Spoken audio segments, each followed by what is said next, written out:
Je sais que ça fait peur. Perdre des subventions, perdre des rôles, perdre son travail. Ça fait maintenant 30 ans que le silence est mon moteur. J'imagine pourtant l'incroyable mélodie que nous pourrions composer ensemble, faite de vérité. Ça ne ferait pas mal, je vous promets. C'est tellement rien comparé à un coup de poing dans le nez, à une enfant prise d'assaut comme une ville assiégée par un adulte tout-puissant sous le regard silencieux d'une équipe, à un réalisateur qui, tout en chuchotant, m'entraîne sur son lit sous prétexte de devoir comprendre qui je suis vraiment. C'est vraiment une déclaration choc à la 49e cérémonie des Césars, même si elle était attendue. L'actrice Judith Godrèche, que vous venez d'entendre, a dénoncé l'omerta qui règne dans l'industrie du cinéma. Elle a d'ailleurs porté plainte contre 2 réalisateurs pour violences sexuelles et physiques, des faits qui remontent à son adolescence. Kerlande, Noémie et Rodolphe, est-ce que c'est... Évidemment, c'est une déclaration choc, mais est-ce que c'est le bon endroit pour la faire, Kerlande? Je pense que d'abord, je salue le courage de cette dame-là d'avoir fait... c'est jamais facile de faire ça. Absolument. Donc, et pour moi, c'est une excellente tribune pour s'adresser justement à cette industrie qu'elle décrit. Et poser la question, c'est parce qu'on ne veut pas être dérangé en soi. Tu sais, donc, règle tes affaires, petite fille, chez toi, cachée, mais n'en parlons pas, alors que justement, elle dénonce l'omerta. Donc, c'est ça. Et en même temps, pour moi, ce qui était important de comprendre, si je me rappelle, si je comprends bien son histoire, l'ensemble de la France était au courant qu'elle fréquentait ou bien que cet homme... Elle n'était pas tout à fait cachée. C'est ça, justement. Donc, l'idée maintenant, c'est pas tant l'industrie. Et donc, pour moi, l'industrie, c'est une partie de la société. Et donc, c'est vraiment plus la société française. Et puis, je ne veux pas juste... Elle n'est pas que française. C'est quelque chose qu'on vit ici, ailleurs. Donc, c'est vraiment notre complaisance vis-à-vis à ce genre de violence faite aux femmes. Bien, dans une entrevue accordée aujourd'hui, la ministre française de la Culture disait une espèce d'aveuglement collectif qui dure depuis des années. Mais là, on voit de plus en plus de dénonciations, Noémie. Il y a aussi eu le documentaire sur les écarts, et là, je suis polie, de Gérard Depardieu. Ouais. Est-ce que, donc, ça accélère cette dénonciation? Oui, puis...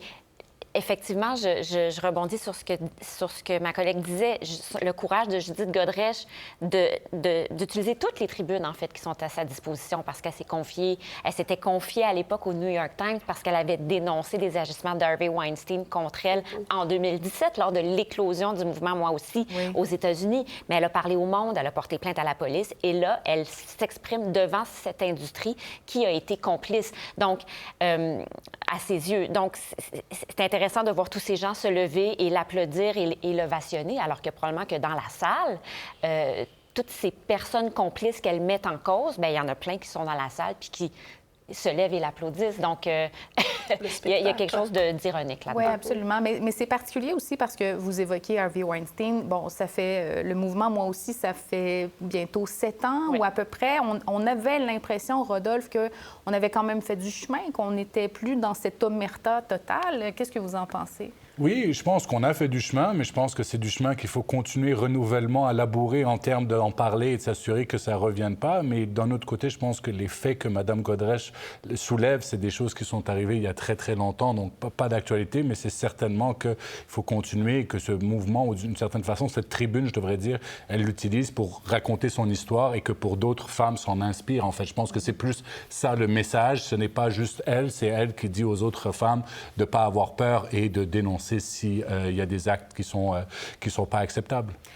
Ça met en lumière le contraste entre la société française, la société nord-américaine, la société québécoise. Au Québec, il y a eu des initiatives très, très concrètes, législatives, judiciaires, dès 2020, pour mettre en place le réseau des tribunaux spécialisés en matière de violences sexuelles et conjugales. On a aboli la prescription, donc le délai au-delà duquel on ne peut plus porter plainte au civil contre un agresseur sexuel. C'est aboli au Québec, ça, depuis 2021. Donc, le mouvement au Québec a donné lieu à des gestes très concrets de la part des autorités. On constate qu'en France, la prise de conscience que ces actes sont répréhensibles ne fait que commencer. Oui, bon, peut-être un certain décalage, mais quand même un mouvement, vous alliez dire, Kerlande?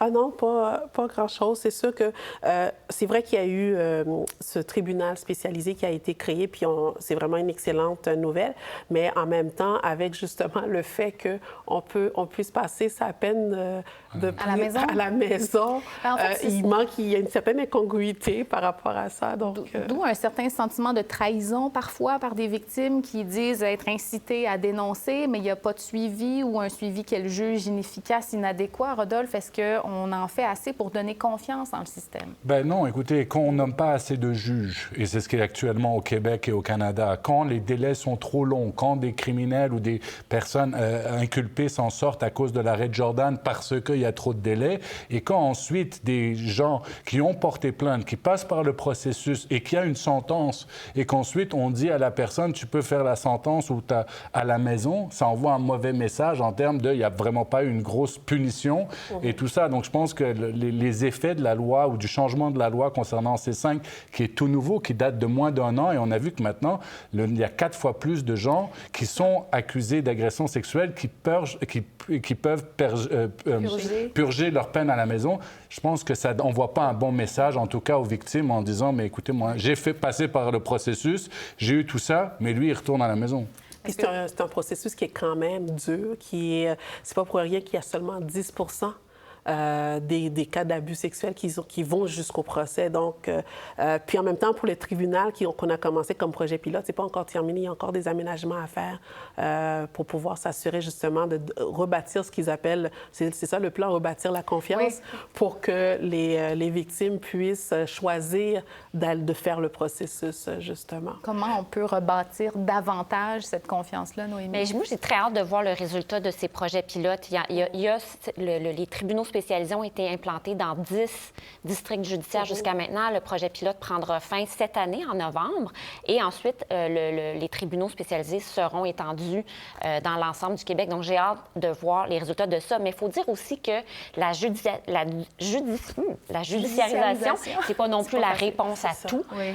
C'est une question de culture, d'éducation. Et oui, la voie judiciaire est importante. Cesser l'impunité des agresseurs, c'est capital, mais ce n'est pas la réponse à tout. C'est pas la voie de la guérison pour toutes les victimes. Chose certaine, oui. Au départ, ce qui est important, c'est une transformation sociétale pour pas qu'on y arrive là. Parce que les gens condamnent, en bon français, acceptent encore ça. Et on va souvent plus, encore aujourd'hui, que ce soit dans le milieu des affaires, faire porter le coup sur la victime plutôt que sur la personne qui a agressé. D'où l'impact d'une déclaration comme celle de Mme Godrèche aujourd'hui au César, d'encourager donc la dénonciation. Merci beaucoup à tous les trois. Très apprécié. Andréane. Merci.